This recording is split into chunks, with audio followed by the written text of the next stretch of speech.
Well, hello, folks. This is Tommy Ellison coming to you from the great state of Alabama. And I wanted to do something really kind of unusual during this month of April because we are in what's known as CEDA, creating every day in April. And I wanted to do something kind of creative, and so I wanted to use what I call the word of the day from the Southern Dictionary. You see, I'm from the Deep South, and when I've traveled in other parts of the country and even other parts of the world, I have noticed that some people just don't quite seem to get the words and the vocabulary that we sometimes use in the South. So I thought, what better opportunity than to do something educational for you folks out there who may be watching this on Let's Get Live. And is that what we call this? I don't know. We are live, by the way.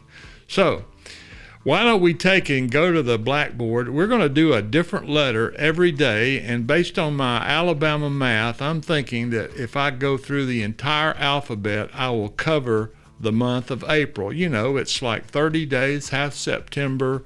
April only has 26. Wait a minute, I'm not sure. Is that right, guys? Can we edit that out? I'm not. Oh, that's right. We are live. Well, let's go to the blackboard and take a look at what the word of the day is. And today we are looking at the letter A. And of course, the letter A and the word of the day is afar. Now, your definition of afar, if you looked it up in your dictionary, you would discover that it's an adverb, and it means at or to a distance. And if we were to use that in a sentence, it would read something like this: for months he had loved her from afar. That's so romantic. Or our hero traveled afar to see his lady. Well, that's a good word, afar. I like that. But you see, down in the South, we use it a little bit differently. You see, when you talk Southern, afar is actually a noun and not an adverb. In fact, it's an object that's in a state of combustion. Again, if I use it in a sentence, it would say, there's no sense being this cold. Let's build a fire. I used to go deer hunting with my boss back when I was a younger man. And we would go out in the middle of winter. It'd be 10, 15 degrees. I mean, that's like being in the Arctic when you're living in the South. And we would get finally so cold sitting in the woods waiting for one of those little Bambis to come by that we would finally get up and get back in the truck and ride up to where all the boys were hanging out with the dogs.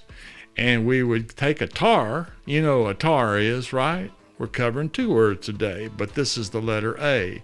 A tar is that thing on your truck. You know, it's round. It's, every so often you have to buy a new set of tars.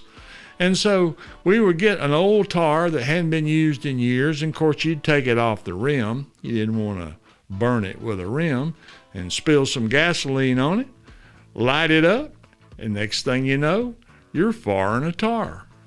It's another thing that we do in the South to stay warm when you're out deer hunting, eating potted meat and cheese and hyena sausage. I used to call them hyena sausage. Well, anyway, that's the word of today. It's afar. And I hope you'll join us next week when we look at the next word, which, I'll let it be a surprise, but it'll come from the letter B. I love B. I've always thought B was a good letter. It kind of reminds me of my Aunt B. You remember her? She was on Mayberry. Hey, we're glad you're here, and we'll look forward to seeing you soon. And remember, if you get down my way, y'all come.